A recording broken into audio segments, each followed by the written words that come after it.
Assalamualaikum warahmatullahi wabarakatuh. Salam Rahayu. Kesempatan kali ini saya akan membahas video tentang klewer. Kali ini saya akan melanjutkan tentang pusaka klewer, tuah dari pusaka klewer. Pernah saya singgung di salah satu video saya sedikit ya.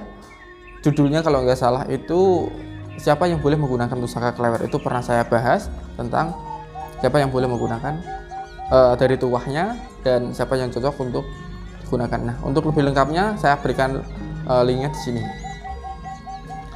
Pusaka klewer itu memang harus digunakan oleh orang yang sudah berumah tangga,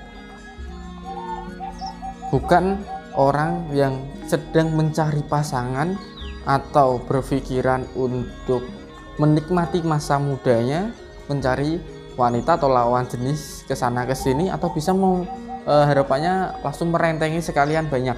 Nah, kayak gitu. Itu sangat bahaya sekali. Karena pusaka klewer ini dapat membuat baik si pemilik dan si orang yang ditargetkan itu menjadi sangat lebih intim.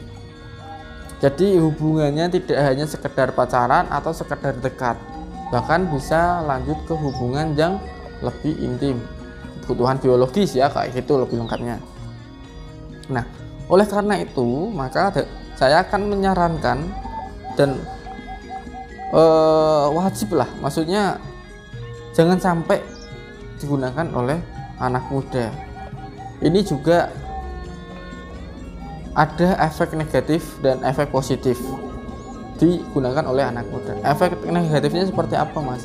Ya, efek negatifnya misalnya kalau Anda sudah keblabasan, kemudian menghamili anak orang misalnya, dan kemudian orang tua Anda atau orang tuanya tahu, yang mana awalnya Anda tidak mencintai dia dan hanya sekedar ingin main-main, dan karena sudah hamil ya mau gimana lagi, harus bertanggung jawab kayak gitu.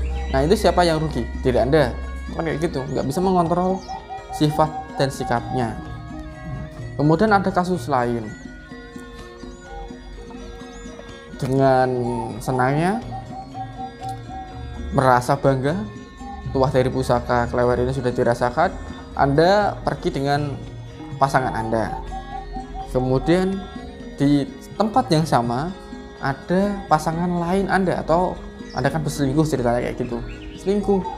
Nah, karena cinta yang dibuat dari pusaka klewer ini lebih mendalam, membuat si kedua orang ini berkelahi demi memperebutkan diri Anda. Nah, sehingga masing-masing memutuskan untuk menjauh. Sifat wanita seperti itu.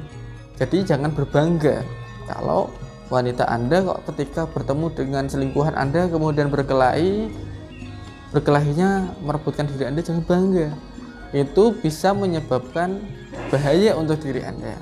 Bahayanya dua-duanya bisa langsung meninggalkan Anda, dan bahkan dari omongan-omongan yang nanti dia akan ucapkan kepada teman-temannya lebih menjurus ke menjelek-jelekan diri Anda. Dan itu faktanya memang.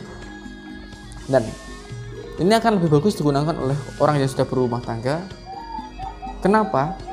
Karena pusaka klewer seperti ini jika digunakan dengan baik, dengan arahan yang baik, dan tahu porsi dari pusaka ini serta kebutuhan yang nanti akan Anda terapkan, tentu ini kinerjanya akan lebih baik.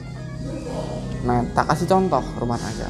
Ada orang yang berumah tangga ini karena di ekonominya naik, masing-masing laki-laki dan perempuan sibuk dengan urusan pekerjaannya, sehingga tidak ada waktu untuk saling berhubungan intim. Sehingga si laki-laki ketika pengen, si istri nggak ada waktu. Ketika si istri pengen, si laki-laki nggak ada waktu.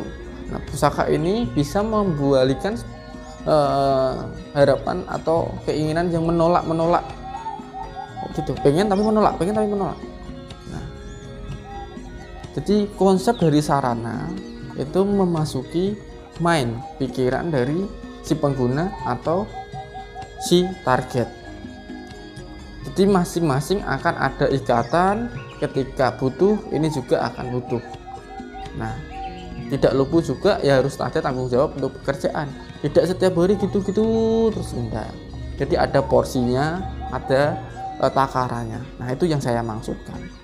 Kiranya itu ya untuk pembahasan lebih lanjut, mungkin kalau ada yang request untuk dibahas lebih tuntas, boleh untuk komentar dan saya akan bahas lebih tuntas. Dan kali ini cukup segitu saja yang bisa saya sampaikan. Semoga bermanfaat. Salam Rahayu. Wassalamualaikum warahmatullahi wabarakatuh.